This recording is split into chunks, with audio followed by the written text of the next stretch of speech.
Hey, bonjour à tout le monde. Bienvenue au podcast BBN. Salut Rémi, ça va bien? Hey, ça va bien, toi? Top shape. Yes. Gros match encore demain pour l'Impact. Peut-être le dernier avant de faire les valises. Qui sait? Mais tu sais, je suis en train de... Ouais, peut-être le dernier de la saison. On le sait pas. Il est encore un peu tôt pour le dire. J'espère que non. Et... c'est toi, Rémi, hein, la semaine passée, qui nous disait, tu sais, ça serait le fun, tant qu'à pas avoir de stade, de voir l'Impact jouer dans des stades, finalement, sans dire amateur, mais tu sais, moi, je pense que c'est une belle fenêtre pour l'Impact. Si jamais il y a des matchs, là, de faire le tour des régions et de faire découvrir l'Impact. Tu sais, à peu près toutes les régions ont des stades. Je ne sais pas s'ils sont réglementaires FIFA ou s'ils sont juste à 11. Mais, tu sais, dans le fond, s'il n'y a pas de spectateurs, de faire soit une séance de signature ou quelque chose comme ça où, tu sais, le monde passe, mais il n'arrête pas. Et il y a peut-être quelque chose qui pourrait être intéressant pour faire rayonner l'Impact là, hors de Montréal. Ben, le principal problème actuellement, c'est la COVID, là, un peu comme on le joue au baseball. Fait que je vois difficilement comment qu'on pourrait se promener en tournée de même. Mais l'idée, elle serait bonne. Éventuellement, si les matchs sont à huis clos. Là. Ça peut être le fun.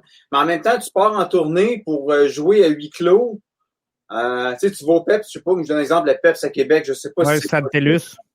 Tu vas au PEPS à Québec, mais il n'y a pas de spectateurs, ben reste chez vous. Tu sais, je sais pas, tu sais.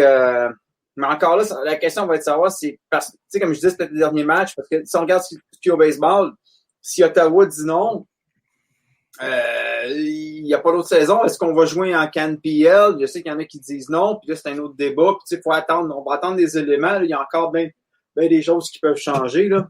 Tu sais, pour reprendre l'expression, on construit l'avion en vol, là. Mais, je pense que c'est Arcadio qui disait ça hier à IMFC Radio. C'est peut-être le dernier match de la saison. C'est ça. C'est une période assez exceptionnelle. C'est vraiment étrange. Les chances de l'Impact, c'était la question Twitter, chances de l'Impact de gagner le match de demain.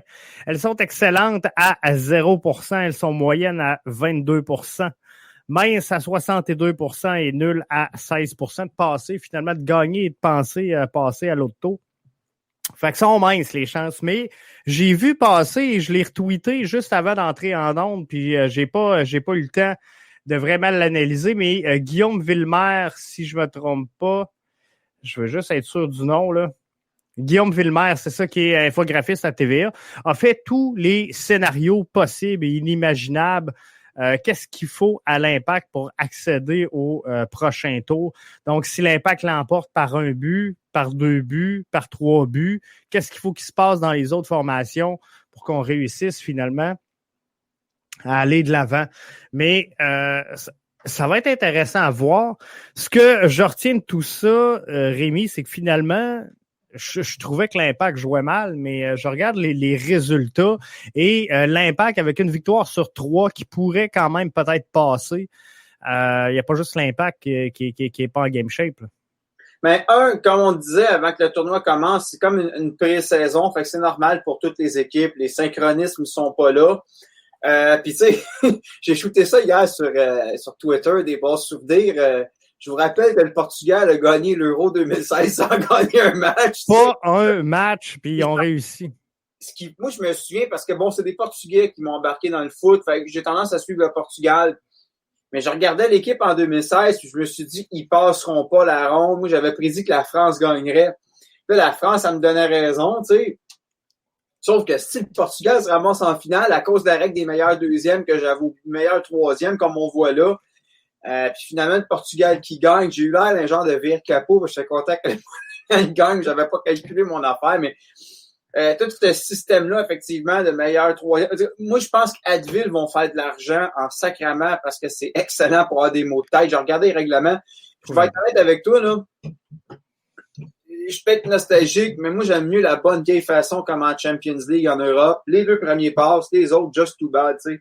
Mais bon, c'est dans l'air du temps, puis il faut dire qu'avec le nombre d'équipes, on s'est ajusté, puis c'est correct, tu sais. Mais sérieusement que c'est un casse-tête. Puis moi, je suis rendu à un point où On n'a pas de contrôle sur les autres matchs. Non. Moi, je disais, si ça allait mal contre Toronto, que c'était un match qu'on devrait expérimenter. Clairement, avec ce que j'entends, c'est peut-être pas le temps d'expérimenter parce que tu as une chance, puis je te dirais, ben, on y va. Fait que, allons-y avec la meilleure équipe, et expérimentons pas, et allons-y avec les joueurs qui veulent. On va s'en reparler tantôt sur le 11 partant, mais il va falloir qu'il y a des choses à tenter, mais c'est ça. C'est ça qui me fait hésiter. Tu sais, au début du tournoi, je me disais, OK, il faut que l'Impact y aille all-in. On va y aller jusqu'à la fin. Là. Un bout de temps, je me disais, ben là, si finalement, vu que les 3 premiers matchs comptent au classement, si on peut mettre la main sur ces 3 premiers matchs-là, ça va être super important de les avoir et d'avoir les 9 points au classement. Finalement, il n'y aura pas trop de malheureux. Heureusement, il n'y aura pas trop de dommages, même si l'Impact s'en tire mal, parce qu'il y a plusieurs clubs qui s'en tirent mal. Fait que ça fera pas pire. Mais tu sais, au dernier match, j'étais un peu découragé. Je me disais, au prochain, là, tu sais, pourquoi pas y aller avec la jeunesse, expérimenter, donner du temps de jeu à ceux qui sont tout le temps sur le banc. Tu sais, de voir évoluer, par exemple, Mathieu Choinière ou, tu sais, des choses comme ça. Mais finalement, à 24 heures du match, là, je me dis, ouais, il y a peut-être quelque chose à jouer, là. Mais, oubliez pas une chose, puis c'est un commentaire qui est sorti un peu à la fin de semaine sur Twitter. Puis, juste avant que tu rentres en ondes, j'étais sur Facebook, j'écoutais le show à Adi, puis Mathieu... Radio Maghreb, ouais. Puis, tu sais, il y a une affaire, les gars allumaient, puis Mouzy qui avait raison, puis on va se le dire, le Toronto FC, actuellement, c'est une équipe qui a fait 3 fois la finale en 4 ans, dont un championnat. C'est une équipe qui est rodée. C'est Greg Vanney, si je ne me trompe pas, l'entraîneur, qui connaît son effectif. Fait que, tu sais, quand on remet les choses en perspective, oui, on a perdu, mais c'était pas si catastrophique. Ben, c'est catastrophique. Ils n'ont pas mangé une volée. Toronto, je suis d'accord, mais je veux dire, enlève Toronto, mets ça dans une saison normale.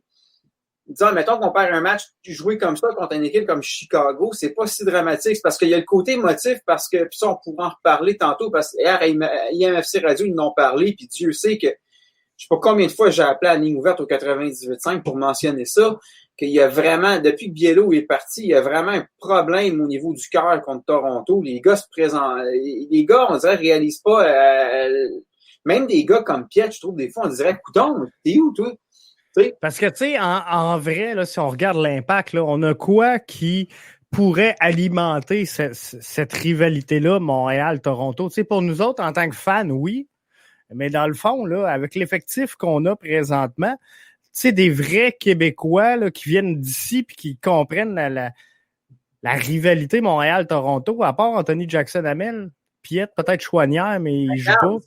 Moi, je pense que, tu sais, Biello est parti, Bernier est parti. Puis depuis que Bernier est parti, c'est mort.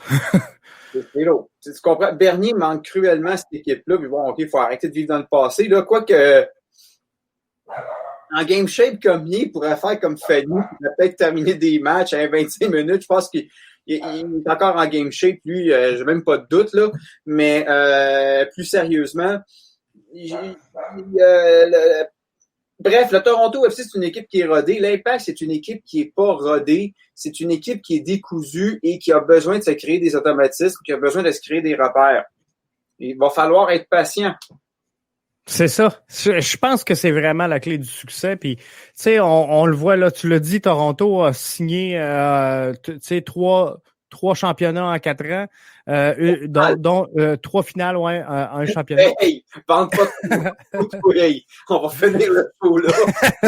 Mais, tu sais, tout ça pour dire que ils ont de la stabilité. Tu sais, ils ont enlevé, oui, ils ont perdu quand même des bons éléments au cours des années, dont le petit Giovenco. Mais tu sais, il en part un, il en sort un, il en rentre un. Fait que tu sais, t'as pas à reconstruire toute ton équipe au complet. Là, c'est un change pour change. Fait que oui, il y a une adaptation, mais c'est pas comme toucher le cœur, c'est pas comme perdre ton Piatti, alors que on a essayé de bâtir autour de lui sans jamais réussir, mais on a essayé de bâtir autour de Piatti. Adi mentionnait quelque chose tantôt. C'est quelque chose que j'ai déjà dit en ondes, pas dans les mêmes mots. Tu sais, il parlait de la question de construire l'équipe. Il faut que tu commences par tes fondations. Si tu commences pas une maison en construisant de toi. Puis lui, ce qu'il disait, c'est que ta base pour ta fondation, c'est de mettre le bon joueur au bon poste. Et là, tu mentionnes Piatti, et c'est un peu ce que je disais la dernière fois, puis cette équipe-là a été construite autour de Piatti. Bon, il y a des joueurs qui sont arrivés avec l'air renard, là, il faut faire attention, là, mais c'est pas complété. Fait que t'as comme une équipe à cheval sur 2 joueurs, encore un peu à cheval sur Piatti, parce que moi, je pense que, honnêtement, puis quand tu m'as demandé mon 11 partant tantôt, moi, je pense que c'est un 4-2-3-1, clairement. Mais, en même temps, tu as fait tenir des éléments qui vont fitter dans ton 3-4-3 ou 4, ça va plus dans un 3-4-3, c'est comme Kyoto, Maciel a été très bon le dernier match. Ouais. Fait que t'es comme dans un entre-deux qui est assez weird.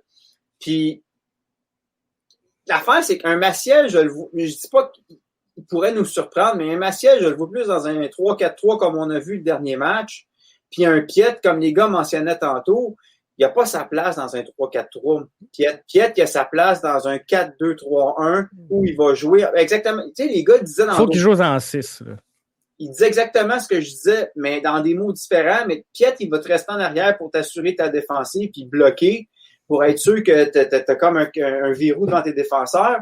Puis là, ben c'est ça. T'as Wanyama, t'as Piet, pas Piet, Taider. On est vraiment une équipe à cheval sur 2 niveaux. Et puis tu sais, là, actuellement, les joueurs désignés à l'Impact, t'as Taider. Wanyama, il est-tu désigné? Je pense, oui. Fait que tu comprends-tu, tu as 2 joueurs désignés quasiment pour le même secteur. Tandis qu'à une époque, tu avais Divaio en avant, tu avais Piatti en arrière, au milieu. Tu sais? C'est quelque chose, mais tu veux-tu commencer pour la formation de demain, dans le fond? Formation de demain, j'y vais en 4-2-3-1 ou en 4-3-3. Mais 4-2-3-1, j'aime bien. Je reviens avec Corrales sur la gauche parce que je trouve sincèrement que Raitala, c'est difficile depuis son retour. On le sait, il y avait eu une grosse blessure. Il faut lui donner du temps. Il faut lui donner le temps de s'en remettre. Fait que je le sais que c'est le capitaine puis que je le laisse sur le banc, mais je suis plus à l'aise avec Corrales. Et Binks, Fanny, Zachary Broguillard pour compléter la ligne. En 4-2-3-1, je vais y aller avec Sam et Wanyama dans le 2, 4-2. Ouais. Mais Sam va jouer un petit peu plus bas que Wanyama. En 3, je vais y aller avec Kyoto, Boyan et Orji. Puis j'irai avec, je l'essayerai, Anthony Jackson-Hamel. Déçu sincèrement des performances de Maxi Urruti depuis le début du tournoi. Ça n'a pas l'air trop d'y tenter. Anthony Jackson-Hamel nous a donné des belles minutes au dernier match. Lors des derniers matchs, je pense que j'irai avec ça. Mais la seule chose qui me tanne, c'est que sincèrement, je pense que tu le disais tantôt, on a eu des belles minutes par Maciel et j'ai pas de place. Sinon, Boyan peut-être, mais je pense pas qu'il va là. Tu sais, tantôt on parlait du bon joueur à la bonne place, mais tu peux pas envoyer Maciel à l'aile, moi je pense. Hein? Tu peux pas envoyer Maciel sur l'aile. Non, c'est ça. Fait que tu sais, sur l'aile? Peut-être. Taider sur l'aile, Maciel à la place de Taider. Ouais, il y aurait ça possible. T'as pas sur ton 11 partant, ça marche pas. Non, Taider est pas là, c'est Boyan et Sam Wanyama puis Boyan. Mais Boyan, je pense qu'il va là. Il va en dessous de l'attaquant de pointe.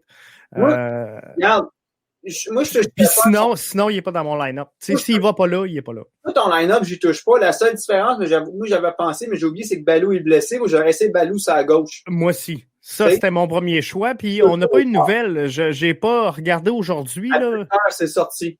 Hein? Il est blessé à une jambe. Ah, OK, c'est ça, aux adducteurs encore. Alors, on va tenter des blessures parce que ça commence à me gosser. Mais, moi, l'affaire avec Urruti puis Taider, ils sont sur le banc.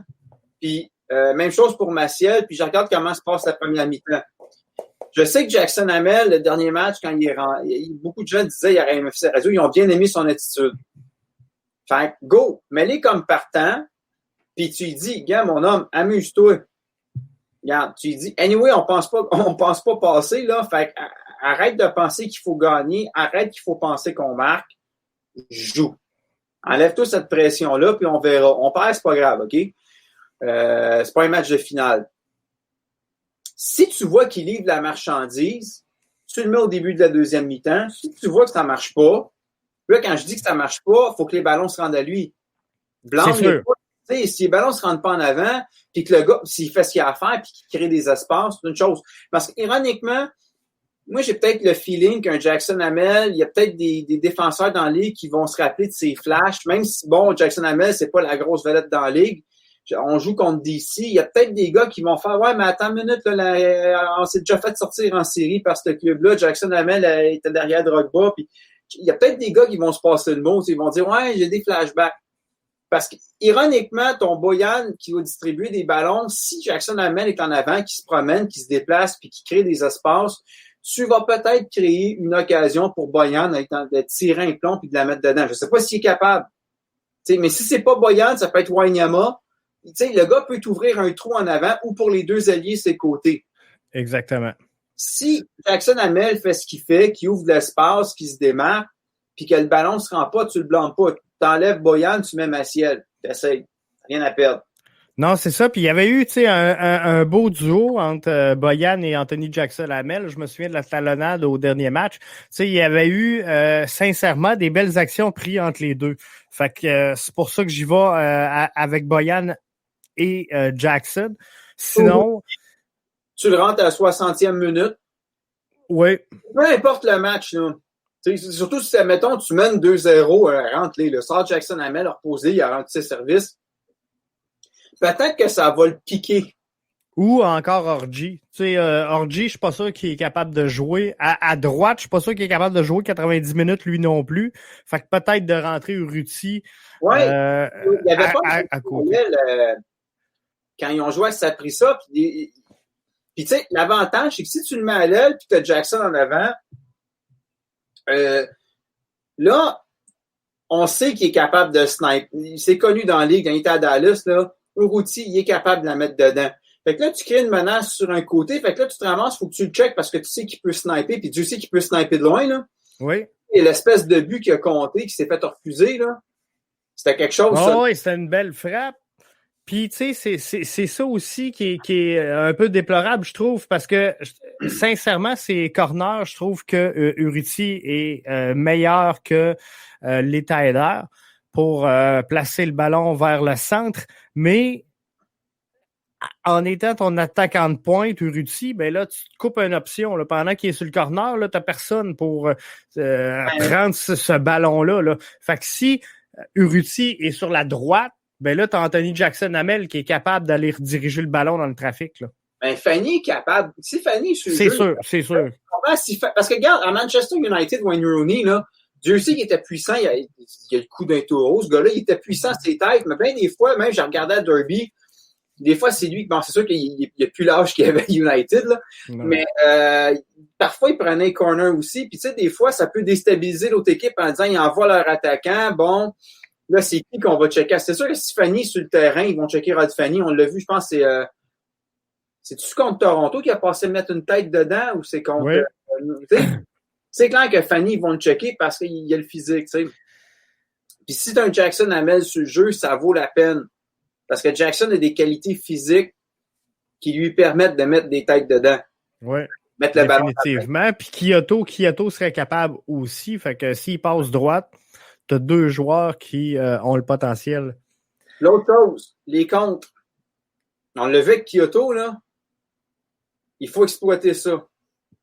Ce qui a toujours, dans le passé, fait la force de l'Impact. Qu'on n'a pas fait contre New England.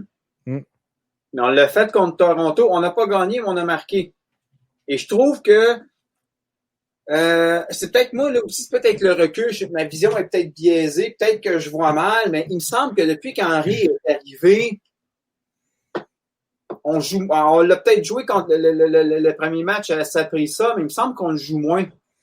Moi, je pense que Henry, il veut qu'on construise. Tu sais, il veut une équipe qui construit le jeu plutôt que de jouer sur les contres. Je suis pas contre ça, mais je pense qu'il faut que tu aies l'effectif pour le faire et la capacité. Tu sais, tantôt, on parlait de joueurs dans la bonne chaise, mais c'est un peu pareil. Si tes joueurs n'ont pas la capacité de le faire. On a toujours joué ces contres sur l'Impact. Il faut que tu aies les éléments. Ça aussi, c'est du temps. Ça va demander du temps. Et tranquillement, pas vite, là, il y a des beaux ajouts qui ont été faits par Olivier Renard. Il y a Mustapha Kiza qui s'en vient aussi, qui va jouer dans le couloir gauche. Ça va faire du bien. Mais encore là, on se ramasse avec trop de joueurs. Qu'est-ce qu'on va faire à ce poste-là? Faudra voir. Mais c'est ça, je pense que sur les contres, l'impact est bon. Et j'ai rien contre le fait qu'on veuille construire le jeu, mais il faut qu'il y ait une transition. Tu peux pas dire on arrête de jouer ces contres, puis nous autres, on est une équipe qui construit le jeu. Il faut que tu aies les éléments. Tu peux pas jouer comme le Barça si t'es pas le Barça, tu sais. C'est ça. Ça a toujours... Puis dans l'histoire de l'Impact, à chaque fois qu'on a vu jouer à possession, on s'est tiré. À part l'époque de la USL, ça c'était différent, là. Mais depuis qu'on est en MLS, on n'a jamais eu l'effectif pour le faire. Puis c'est correct qu'à l'entraînement, tu cherches à développer tes joueurs, mais il y a une affaire qu'il ne faut pas oublier aussi. Là. Les gars, c'est des professionnels. Les gars sont rendus dans la vingtaine. Tu peux pas développer des gars. Tu peux pas prendre un gars qui a joué toute sa vie en Amérique du Nord, qui a été formé dans une mentalité dans un club, puis à 20 ans, dire, ben là, c'est fini maintenant. Tu sais, il y a comme chaque joueur a son identité. Casser l'identité d'un joueur à 7-8 ans, c'est casser, on s'entend, je parle pas agressivement, mais je veux dire, remodeler un joueur, c'est une chose. Remodeler un joueur à 20 ans, puis tu sais, dans l'Impact, il y en a qui sont dans mi-vingtaine, 25, des fois des gars de 30 ans. Tu peux pas faire ça, là. Ben, la meilleure exemple étant Samuel Piette, là. Tantôt, on disait, faut qu'il soit dans sa bonne chaise, faut qu'il soit en position de 6. Clairement, Thierry Henry a vu quelque chose qu'on n'a pas vu chez Samuel parce qu'il voudrait le voir jouer un petit peu plus sur la droite, un petit peu plus à l'offensive. Mais clairement, le joueur n'est pas à l'aise. Mais tu dénatures ton joueur. Il y a une affaire, par exemple. Est-ce que Titi Henry est allé voir des bandes vidéo de Sam Piette en Europe? Il est en Espagne qui jouait. Il y a ça. Deuxièmement, tantôt, quand j'écoutais Adi puis Mathieu, il y a une personne qui a passé un commentaire dans le show qui disait, lui, il disait, moi, j'ai préféré Piette, j'ai trouvé Piette moins mauvais que hors de sa position que Taider à sa position. Piette a été déstabilisé, mais il n'a pas été nécessairement mauvais. Est-ce que dans le passé, ça, il faut savoir aussi, parce que, bon, on est beaucoup on regarde Piette, là.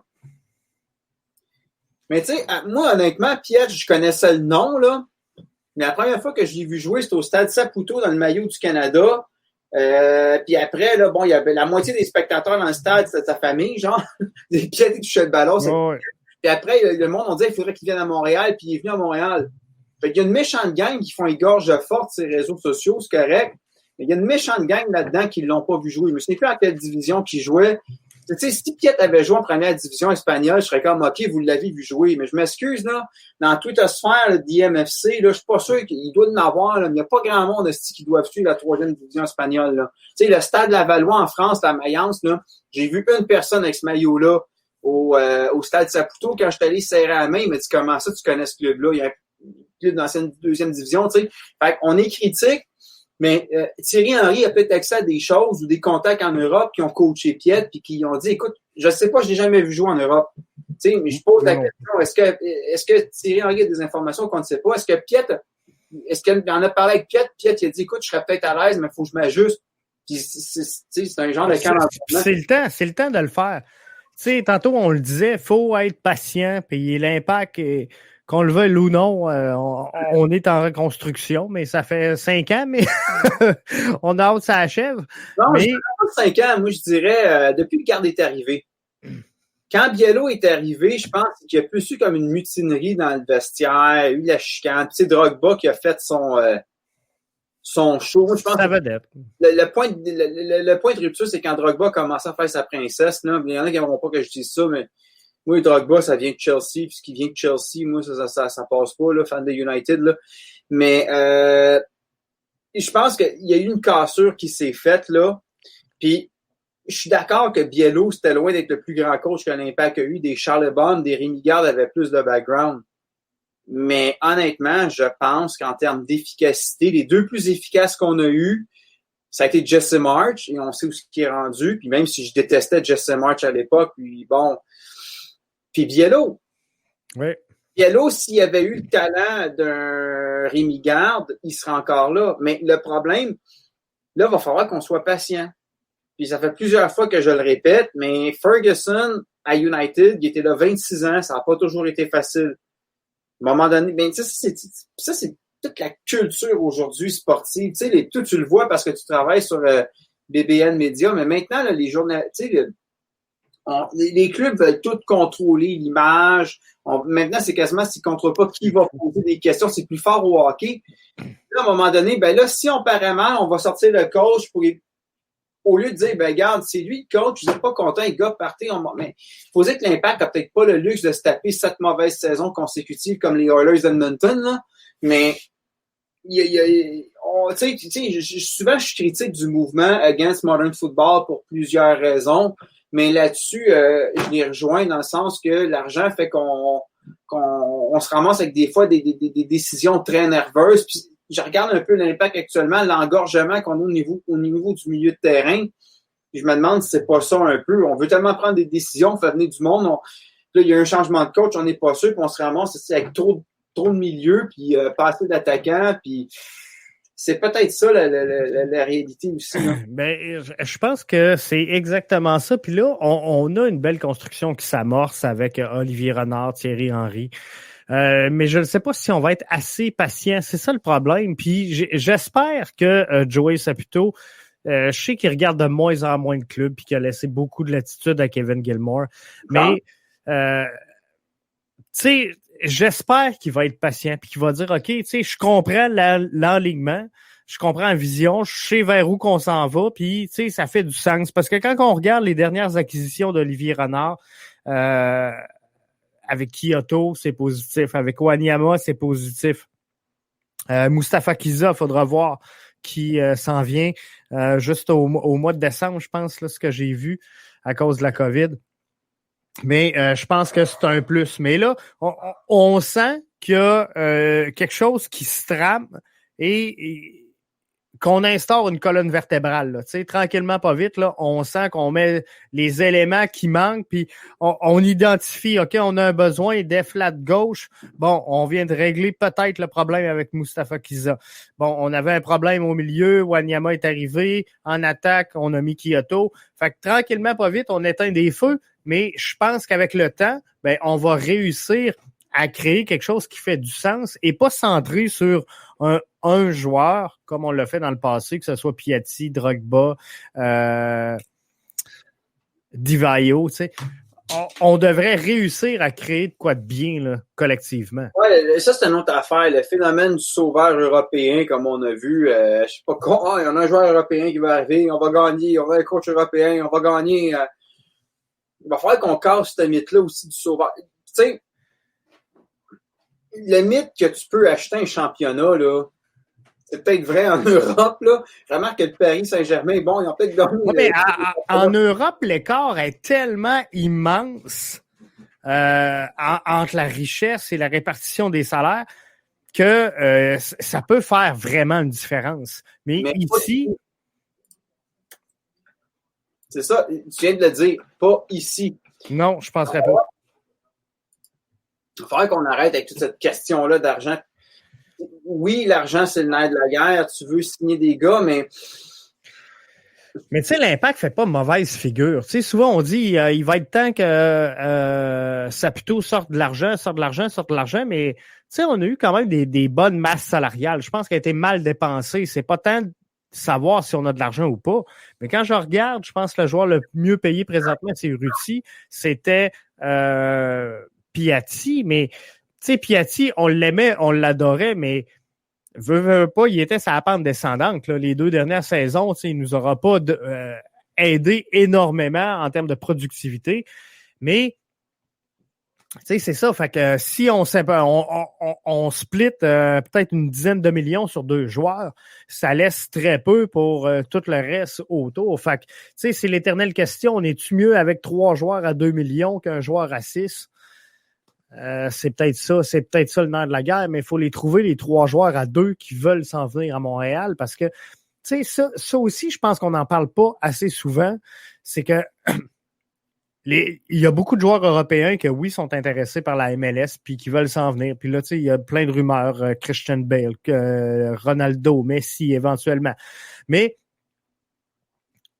t'es un joueur européen, t'as le choix entre Montréal ou t'as le choix d'aller jouer pour David Beckham, tu sais, à Miami. Le contexte, l'argent américain, tu sais... Le fait français, par exemple, qui peut jouer en notre faveur. Oui. Dans le passé, ça a joué. Mais écoute, moi, il y a une autre affaire. Là, on parle de signer des joueurs qui bon, puis de l'argent. Mais moi, il y a une affaire, là, vraiment, là, l'Impact. J'en ai pitché une pointe à Adi tantôt, là, pendant son émission, mais au niveau des préparateurs physiques, il y a quelque chose qui ne fonctionne pas dans ce club-là. Je comprends pas, là. Là, la Palainen a des pépins physiques, puis l'année passée, c'était un peu ça. On fait venir des gars qui ont le potentiel. Tu sais, Nelson Rivas, là, en santé, c'était impressionnant à voir avec la masse. Écoute, moi, il a signé un autographe, j'ai une photo de lui à côté. J'étais à côté de lui, là. Le gars, c'était une brute. Une masse musculaire, une machine. Et le gars était capable. Je me souviens, son premier match, il faisait des dribbles dans la surface défensive, puis il perdait même pas le ballon, puis il relançait ça. Mais tout le temps blessé. La Palainen, Piscou, combien qu'on a eu, puis Piatti l'année passée. Comment ça se fait que dans un... Tu sais, OK, on s'entend, là, Bernardo Corradi, la blessure qu'il avait eue, qui était la même blessure que Markov au hockey. Là, à un moment donné, tu peux pas faire de miracle. Le gars, s'il se déchire le ligament antérieur croisé, ben là, OK, gars, c'est correct. Mais comment ça se fait que tu as des gars qui ont constamment des pépins de santé, qui sont pas capables de finir des matchs? Tu sais, il y a des blessures que tu n'auras aucun contrôle. Justin Mack, quand il était tombé, je me souviens la face de Bill Hamid. Cameron Porter. Bill Hamid tombe puis il te fait de face, tu sais. Ça, c'est le genre de face, tu te dis, ça va pas bien, là. Okay? Non, sérieux. Il y a ce genre de blessure. Niaski aussi, il avait joué un match à Dallas la deuxième saison, je pense que la troisième, il avait traversé le terrain comme un fou, il s'était blessé, on ne l'a jamais revu. Il a été changé, tu sais, mais je comprends pas qu'on n'est pas capable de mieux gérer je pense des blessures d'usure, des blessures des là, parce que je prends, là, on prend là, l'exemple de Balou. Balou, il a joué quoi dans le tournoi? 12 minutes? Comment c'est qu'il est blessé à l'abducteur? Il n'a pas eu de choc avec la naissance? Pas eu de contact. Puis, tu sais, les entraînements, on va s'entendre. Oui, c'est physique, là, mais je penserais pas qu'il y ait de contact là, dangereux. Mais c'est sûr qu'un accident peut arriver, mais... Le problème actuellement, à cause que c'est dans une bulle puis les journalistes, à ma connaissance, n'ont pas accès aux entraînements, j'avoue que c'est un contexte particulier. Puis, tu sais, c'est Mathieu Lamy qui mentionnait par rapport à la préparation physique. Pour moi, il a vu mon commentaire passer. C'est vrai que c'est un contexte différent. Les gars ont commencé, ils ont joué, ils ont refroidi.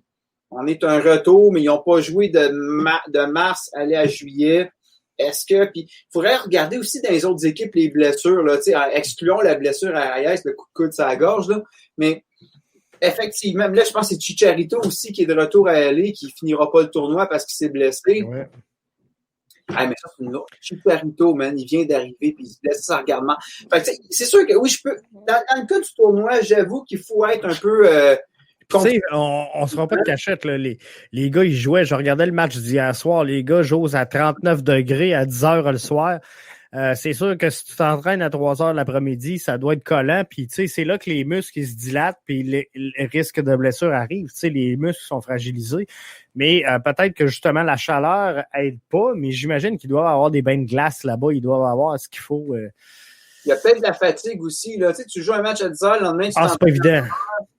Non, j'avoue que pour le tournoi, c'est peut-être moi qui est impatient, mais excluons le tournoi. Il y a comme une il y a quelqu'un qui commente. Là, le plus surprenant au niveau des blessures, c'est que ce sont des joueurs jeunes, en effet. Lassie, Orchi, Choignat, 2019, Andrew Jackson-Hamel, Baya. Putain, gars, tu vois, je suis pas le seul à l'avoir vu. D'ailleurs, Bertrand avait commenté aussi le show d'Adi. Bon, mais je suis content de voir qu'il y a quelqu'un que je dis pas des niaiseries, là, mais il y a quelque chose dans ce club-là qui, à mon sens, ne fonctionne pas. Encore là, le problème, ça serait bon pour mon garage foot. Il faudrait que je regarde à travers, c'est une méchante à travers l'histoire. Ouais, ben c'est souvent les jeunes. Tu sais, parce que si je regarde là, la liste que Bertrand vient de dresser, là, Lassie, Orji, Chouanière, Anthony Jackson-Hamel, Clément Bahia, c'est tous des joueurs qui se battent pour obtenir une place. C'est pas des. À la base, c'était pas des titulaires. Orji, aujourd'hui, il est pas mal titulaire tout le temps, mais il est moins blessé aussi. Mais Lassie, Orji, Chouanière, Anthony Jackson-Hamel, Bahia, se sont toujours battus pour une place. C'est tout ça le problème? On pousse-tu trop la machine ou encore, c'est quand ça marche pas, l'orgueil embarque, ben, tu dois être blessé que de pas jouer. Parce que, regarde Rod Fanny. Rod Fanny, Papy, c'est le plus expérimenté. Et effectivement, probablement que l'expérience doit jouer en compte à un moment donné en tant que joueur. Tu dois savoir que, en entraînement, il y a des choses que tu ne fais pas. Et que deuxièmement, sur le terrain, à un moment donné, je vais utiliser le terme tricher, mais tu triches dans le bon sens du terme. Tu évites des efforts inutiles pour justement éviter d'être blessé. J'écoutais. Effectivement, et peut-être que dans le cas des jeunes, ça peut être un problème des gars. Tu sais, Fanny, lui, il n'y a rien à prouver, là. Non, et je l'écoutais justement, Fanny, dans le podcast, dans le vestiaire avec... Agouda puis Ali. Exactement. Ah, c'est excellent, ça. Puis c'était vraiment bien, puis il en parlait, tu sais, il dit je joue sur le terrain avec des jeunes, puis ils comprennent pas tous les efforts qu'ils peuvent sauver juste, tu sais, en allant voir le joueur adverse, en y parlant, en se plaçant différemment. Fait que c'est de l'expérience, ça s'achète pas, ça s'acquiert, mais on n'a peut-être pas, justement, au sein de l'Impact, cette transmission-là du savoir. Le mélange entre l'expérience puis la jeunesse, c'est peut-être pas là. On a essayé de rajeunir le club là, dans les dernières années. On n'a peut-être pas fait la job de mentor. Cette transmission-là, ça doit pas commencer quand tu arrives en MLS. Ça doit commencer dans ton académie. C'est peut-être ça. Et l'importance d'avoir des gars d'expérience dans l'académie qui disent aux jeunes, puis ça, t'enseignes pas ça aux jeunes quand ils sont rendus à 16 ans. Ça commence, ben, peut-être pas à 3-4 ans, là. Quand le gars commence à pogner 10 ans, là, tu lui expliques, sur le terrain, tu dois apprendre à gérer ton énergie. Parce que c'est sûr qu'il y a des tout petits, ils vont courir tout le temps, puis tu sais, moi, mon gars, il se lève le matin, puis il court jusqu'à temps qu'il se couche le soir, là.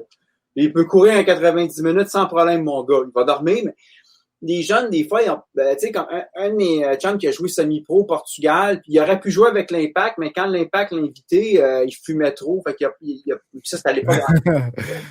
Mais il est décédé malheureusement cette année, là, mon chum. Mais lui, il me disait, quand tu enseignes le soccer aux jeunes, t'insistes pas sur le cardio, ils l'ont déjà. Tu leur apprends à gérer le match. Naturellement, je parle pas des tout petits, là. Et moi, j'ai comme l'impression que c'est peut-être ça qui est déficient au niveau de l'Impact. On n'apprend pas à nos joueurs à gérer leur match. Et à un moment donné, quand tu veux trop en faire, tu travailles mal. Tu fais, tu sais, ça revient à ce que je disais l'autre fois, tu as des gars qui ne devraient pas faire des choses qu'ils font parce qu'ils veulent trop. Puis c'est là que, tu sais, je regarde le dernier match, certains buts et des ouvertures qui étaient flagrantes. Pourquoi il y avait une ouverture là? C'est-tu parce qu'un gars, au lieu de décider de dire je vais jouer le joueur, il a joué le ballon? Puis combien de fois on aurait Greg Vanney crier don't chase the ball, joue le joueur. Moi, quand j'ai jamais joué vraiment au niveau, mais pendant un bout, je jouais avec des messieurs à Marie-Victorin, des Italiens, puis des Argentins. J'étais le plus jeune. À l'époque, j'avais même pas 30 ans. Mais tu sais, je jouais avec du monde que ça faisait 50 ans qu'ils jouaient. Fait que il y en avait un, là, Tony, il faisait ce qu'il voulait avec le ballon avec moi. Puis à un moment donné, il y a un vieux monsieur qui était gardien de but qui m'a dit reste en défensive avec moi, je vais te coacher. Il me faisait jouer libéraux, pour ceux qui connaissent les positions. Puis là, il me disait, quand sur l'offensive, il va te dire un joueur, occupe-toi de ce joueur-là, occupe-toi pas du ballon, moi m'occuper du ballon. Et là, mon niveau de jeu a commencé à monter. Pourquoi? Parce que là, le monsieur m'avait dit joue intelligemment, arrête de courir après le ballon. Tu sais, je suis pas devenu un grand joueur. Je serai jamais un grand joueur. De toute façon, le soccer, c'est très tard dans ma vie. Bon, mais tout ça pour dire, il est peut-être là le manque. Oui, ton gars, tu peux lui montrer un paquet de capacités tactiques, un paquet de capacités techniques et du talent, mais il faut que tu y apprennes à gérer son match. Et c'est peut-être là le problème avec l'Impact. Souvent, on ne gère pas nos matchs et on se ramasse avec des fins de match où on se prend des fois 2 buts parce que tout le monde est cramé. C'est ça. Préparateur physique, c'est peut-être avant ça. Parce que tu n'as pas le meilleur préparateur. Tu sais, regarde, j'arrive tout le temps avec Liverpool et le Real Madrid, là. Ces gars-là, s'ils arrivent à la finale de la Ligue des Champions puis sont capables de jouer le match au complet, ils n'ont même pas l'air fatigués à la fin du match. Non, c'est ça. Exactement. C'est 90 minutes. Faut que tu gères ces 90 minutes-là. Puis moi, j'ai coaché avec, je le salue en passant, avec Nabil qui me disait, tu sais, souvent quand j'ai coaché avec lui, il me disait tel joueur aurait pas dû sortir. Puis moi, j'étais son assistant, puis des fois, je disais, tu sais, il aurait dû aller à la balle, là, il me disait non, faut pas qu'il sorte. Mais là, après, on prenait le joueur. Regarde, là, t'es sorti sur la balle. C'était quoi tes chances d'arriver premier sur le ballon versus l'autre joueur? C'était moins de 50%, t'as brûlé de l'énergie. T'étais sûr de pas arriver en premier au duel, vas-y pas. Il y a un joueur qui va s'en occuper. Toi, tu sais, cadre-le, dirige-le, mais brûle pas d'énergie. Tu as 90 minutes à tenir. Fait que gère ton énergie. Si tu sais que tu peux pas arriver premier, ça sert à rien. Sors pas. Attends-le, récupère, répare l'erreur si t'es en retard sur le jeu, mais va pas courir comme ça pendant 90 minutes parce que on finira par la game. Non, c'est ça. Puis c'est un de mes bons amis, Bellamy, qui était haïtien, justement. Fait que quand il joue, il suit. Je sais pas combien de fois il m'a dit actuellement, entre autres, avec l'effectif avec Steven Saba, puis il me dit, oh wow, Haïti, on a pogné quelque chose. Il dit, quand j'étais plus jeune, je regardais pas Haïti jouer parce qu'il dit, je trouvais que ça jouait comme du monde dans une cour d'école. Tu sais, dans une cour d'école, tout le monde veut pogner le ballon, tout le monde veut marquer. Mais tu sais, ta récréation dure 15 minutes. Tu sais, fait que tu fais le show pendant 15 minutes, mais quand tu arrives au niveau, si tu joues de même, tu vas te cramer. Balou, c'est un peu ça aussi, là. On va se le dire, là. Fait et je pense qu'il va falloir que Thierry Henry, tu sais, je regarde les bons, oui, c'est vrai, Rémi Garde a joué quand même un haut niveau. Là, il a joué Arsenal, lui aussi, si je ne me trompe pas. Ouais. Mais il va falloir que Thierry Henry, il va falloir qu'il progresse comme coach. Il faut être patient avec lui, c'est normal, il commence. Mais il va falloir vraiment qu'il prenne une discussion avec certains joueurs en disant, mon homme, joue intelligemment. Oui, puis gérer ton match. Tu sais, de pas juste dire aux joueurs, tu sais, ta job, c'était de faire ça. Parce que moi, ce que je pense présentement qui se passe, c'est que Thierry Henry a un QI soccer très élevé. Il voit le ballon partir, là, il sait, OK, il faut que tel joueur aille là, tel joueur va là. Tu sais, lui, là, il voit le schéma puis il voit le move s'en venir. Mais là, on dirait qu'il vient choquer que le joueur le comprenne pas, mais ils vont pas tous le comprendre. C'est ce qui fait que Thierry Henry a eu la carrière qu'il a. C'est ce qui fait que Lionel Messi a la carrière qu'il a, puis que Ronaldo aussi. Ils voient des choses que les autres voient pas avant eux autres. Mais tu peux pas dire à un joueur, regarde, fallait que tu sois là. Là, le coup d'après, il va y aller. Non, là, finalement, parce que le problème, fallait pas que tu sois là. Le problème avec ça aussi, c'est que des joueurs comme Thierry Henry, c'est un peu ce que je disais l'autre fois aussi, parce que là, j'ai l'air de me contredire. Mais en même temps, ça te prend un peu de magie. Il faut qu'à un moment donné, quelqu'un pense en dehors de la boîte certaines occasions. Il faut que tu aies les capacités de le faire, puis tu le fais. Puis un gars comme Titi pouvait le faire. Un gars comme Messi, facilement Ronaldo. Tu sais, il faut que tu apprennes à gérer ton match. Ça ne veut pas dire de pas faire de pas avoir un moment, de pas être audacieux, mais il faut que tu sois audacieux dans le bon moment. Tu sais, quand c'est le temps d'être audacieux, tu y vas. Et ça, c'est sûr que Henry, lui, doit clairement le voir sur le terrain parce que le QI est beau.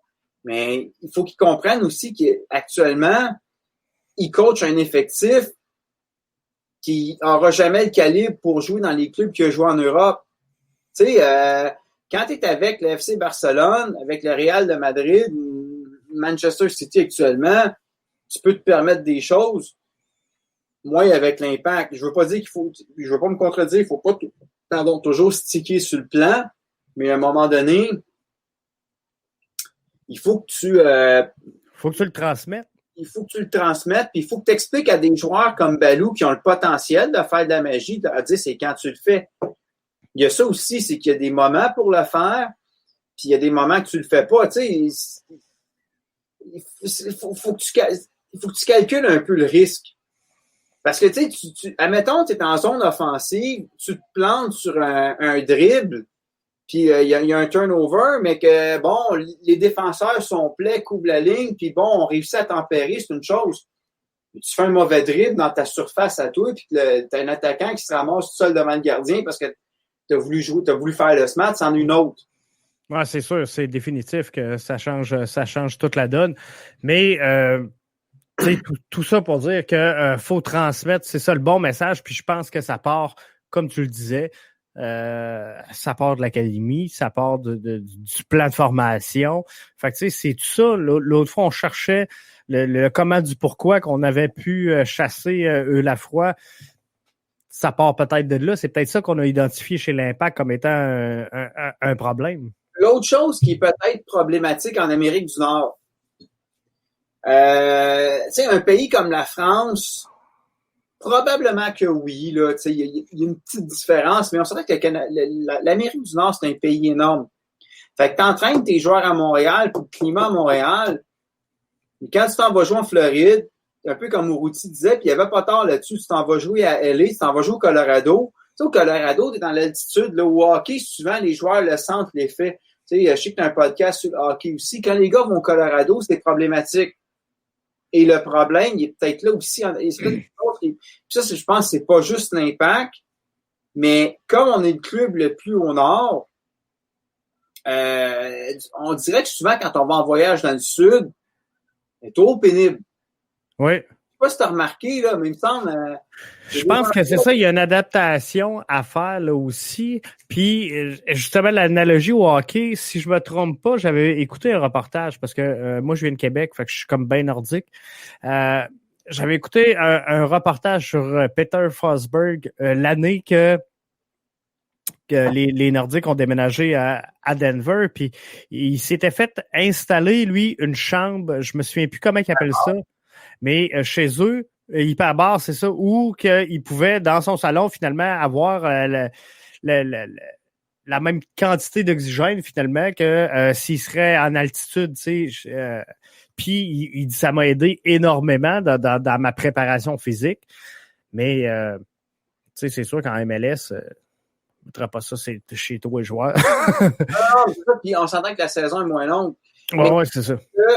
Ça, j'avoue que tu vas apprendre à tes joueurs à gérer des matchs. Tu gères pas un match au mois d'octobre à Montréal quand il commence à faire froid. De la même façon, tu vas gérer un match en Floride. Et encore là, remarque que les gros clubs européens en Ligue des Champions, ils vivent ce problème-là. Pas si tu as déjà vu un match de Ligue des Champions en Russie, là. Moi, j'avais vu un match contre les Zénith de Saint-Pétersbourg. Écoute, il n'y avait pas de spectateurs dans la place, puis il y avait des tracteurs qui avaient poussé à la neige. C'était un match au mois de février, là. Les joueurs jouaient sur le terrain, puis la sécurité, il y avait Lushanka sur la tête, puis quasiment le manteau de Gargarine, de Yuri Gargarine, c'est ça. Ouais. C'était à ce point-là, là. Fait que, non, c'est ça. Fait que la gestion de l'énergie, la gestion, c'est ça, elle est loin d'être pareil dans tous ces cas-là. Puis, faut trouver comment est-ce que on va arriver à ça, mais tu sais, ce problème-là, j'imagine que à Mané, il vient s'annuler, tu sais, parce que nous autres, on l'a quand on va en Floride. La Floride, là, quand ils viennent jouer ici, tu sais, justement en octobre. Fait que, tu sais, un dans l'autre, on... Mais tu sais, juste parenthèse de... Moi, j'arrête 30 secondes, puis j'imagine, moi, tu sais, les gros clubs européens, là, genre Manchester, Liverpool, là, il y a une époque quand ces clubs-là jouaient, c'était des villes ultra-industrielles avec le charbon. Ça devait être l'enfer, les employés jouaient dans ces villes polluées-là. Ah, les gars devaient avoir les poumons noirs. Ça devait être, tu sais, surtout quand Manchester, il y a Newton Heath, là, puis en 1885, là, avec le charbon puis tout, ça devait être l'enfer jouer dans ces conditions-là, tu sais. Ça devait être pénible. Ça devait être débile. C'est la parenthèse historique du show. Là. Excellent. Hey, on arrête ça là. Demain, t'es-tu là après la game? Demain, écoute, je sais pas, parce que je suis encore en train de tester les affaires pour le demi-poutine bacon take-out, là. Je pensais faire un show, mais j'avoue que si tu fais un après-match, je ferai pas de show, je veux pas non plus, moi, l'idée de mon show, c'est de le mettre tard le soir pour pas interférer ces shows des autres. J'avoue que de toute façon, s'il y a un après-match, jamais le monde n'écouteront pas. Fait que, écoute, je te dis pas non, je check ça pendant la game. Excellent, puis on s'en reparle, mais sinon, pour les auditeurs, ben on devrait être là normalement après le match de demain. Prédiction, le match est à 20h. 1-0.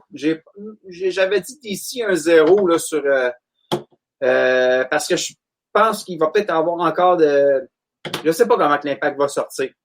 J'espère être surpris, mais moi, je m'attends à un 0 d'ici. Moi, j'espère un 2-1 Montréal. J'aimerais ça, mais avec ce qu'on a vu, mais tu sais, malgré que, si on analyse tout ça, juste en terminant, l'Impact n'a pas mal fait contre Toronto, malgré tout. Tu le disais, grosse formation, on perd quoi, 4-3. DC va pas bien, hein? Non, c'est ça. Donc, je pense que, tu sais, on est capable d'exploiter certaines choses. Puis, moi, je pense sincèrement que Diop nous a pas donné ce qu'il nous avait donné depuis le début.